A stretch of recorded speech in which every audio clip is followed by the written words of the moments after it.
Pragmatically, not constitutionally, the coming on board of Anioma Congress is great. Because at that point in time, there was need for the political class to come in conjunction with the traditional leadership class.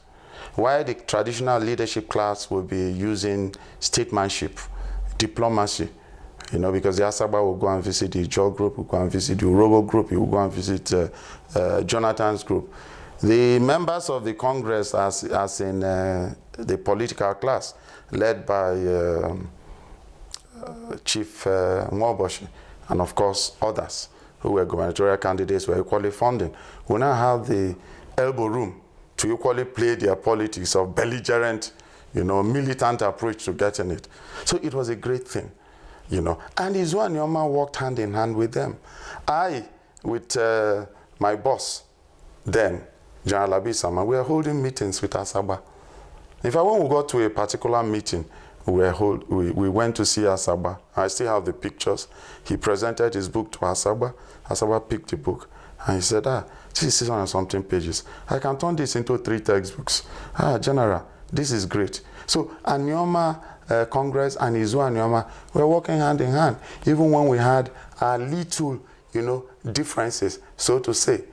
In the constitutional review in which I was made secretary, I remember I visited Dan Okenyi with Izu Anioma delegation. He was then of the Congress group. And I told him, Chief Dan Okenyi, you were the publicity secretary in Izu Anioma when they nominated Colonel Okwechime. You remember? Why are we fighting?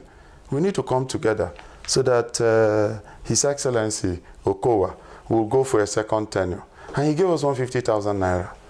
He donated, he gave a check to Izu Anioma. We took 100,000 to Daddy Efezomo's palace. It was part of that money. He would have spent almost millions in that process, because we were going to meetings almost on a daily basis to Efezomo's place. But what I want to say is, you see and he told me when I told him this, that yes, he's going to come back so that we have a united front and then hold the reception for the governor. And that's the biggest carnival ever given to Okowa, or that will ever be given to him in his political career. It was initiated by Izu Anioma, and most of those who funded it. My daddy, Chief Elueme, was there. The head of Izu Anioma as of that time, Dr. Oje, was there. And so I think Anioma Congress was and is still a very dominant factor, because you have Asaba as the head of Anioma Congress. It's a very dominant factor, because he gave us the governorship. In strategy, it is what works that you follow. But Izu Anioma is a constitutional body, haven't been registered at the Corporate Affairs Commission. You can say that Izu Anioma is a cultural group, while Anioma Congress is a political group. And it works that way for us in Anioma. All of these Anioma principal actors, essentially there have been no love loss between Senator Peter Nwaoboshi and Governor Ifeanyi Okowa. Knowing what you know, having been a part of the generic Izu Anioma and Anioma Congress per se, how do you see it? How do you set the record straight? Yeah, there's really nothing to set straight. There will always be rivalry in politics, suspicion in politics between these personalities, because they have interests. But in terms of someone who was part and parcel of identity politics of Anioma, because Senator Nwaoboshi grew from the leadership of Igbo. He was Igbo's PA. He was more of the political advisor. So he understands more the need to have a bit of flexibility and dynamism in the acceptance of other groups in molding his political campaign. But Okowa is just a politician's politician. He believes more in, if you are not for me, I am not for you. He does not accommodate easily other groups, even when they helped him. And that's part of the parcel of the problem you have. I'll give you an instance that why Senator went to the Senate. He was able to influence business deals to a lot of entrepreneurs, to a lot of the political class. In fact, I doubt if there is any kitchen cabinet member in Okowa's camp who did not benefit from Nwaoboshi. But it's not the same thing when it comes to Okowa. Look at myself. I was the one that they appointed secretary in the traditional ruler's palace because their chief came to me and whispered that they want me to be secretary. I'm straightforward. And then after all I did, what did he do for me? He would want me to leave Senator Peter Nwaoboshi, who was instrumental to all the things we did, because he's my base. If I tell you I'm in Izu and your man, we are succeeding today, it's because of the support I got. In fact, I am like the face of Senator Peter Nwaoboshi. But Senator Nwaoboshi understands that there is need for you to carry your group members along. He understands that there is need for you to share the spoils of office amongst other groups. Like I told the principal secretary, did you give us one contract, even if it is tissue paper? Unlike my boss.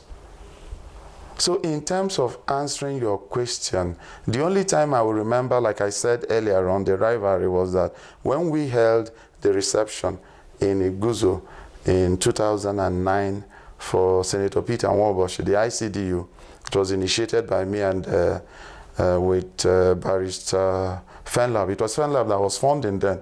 When we initiated it, the Okowa camp reacted through my big cousin, who is a member of the House of Assembly now, Bros Barrister Esenwa.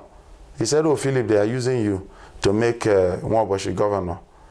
You know, and then he did go ahead to form his own partisan group, which is an Anioma Political Forum.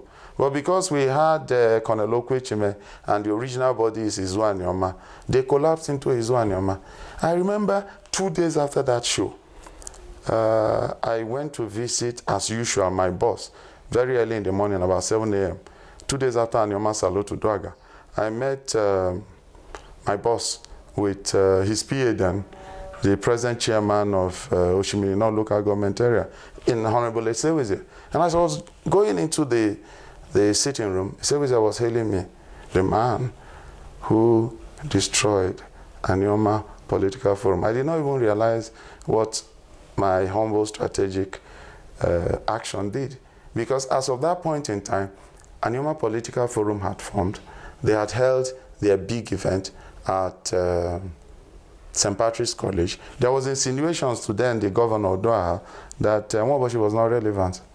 Then we came with, as political advisor to Izu Anioma, we came with Izu Anioma to do the right thing, the constitutional thing, to hold Anioma together, to hold the reception for Odoa, to articulate the master plan, you know, because all over the world, anywhere you build an international airport, there's what we call the Aerotropolis. Now I ask the question, where is the master plan after 8 years for the Anioma Aerotropolis? Where is the hall? Under the hall that will bring both the car group, that will bring both the Anyocha Oshimili group, and bring the Indokwa group together. Somebody donated a hall, and it's such a tragedy of victory that 8 years was not realized. What you have is individuals who have cleavages with Dr. Okowa benefiting for his future political gains.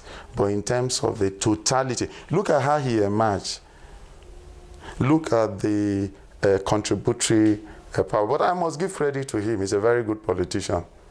But sometimes in life, you need to accommodate other factors. If you give 80% to your group and you give 20% to the other groups, that would have been better. But Okowa gives 110% to his group and he doesn't give to the other people. Nwaoboshi is not the same. Look at those who got contracts. How many of those who got contract belong to the real Nwaoboshi core group? Maybe less than 5%.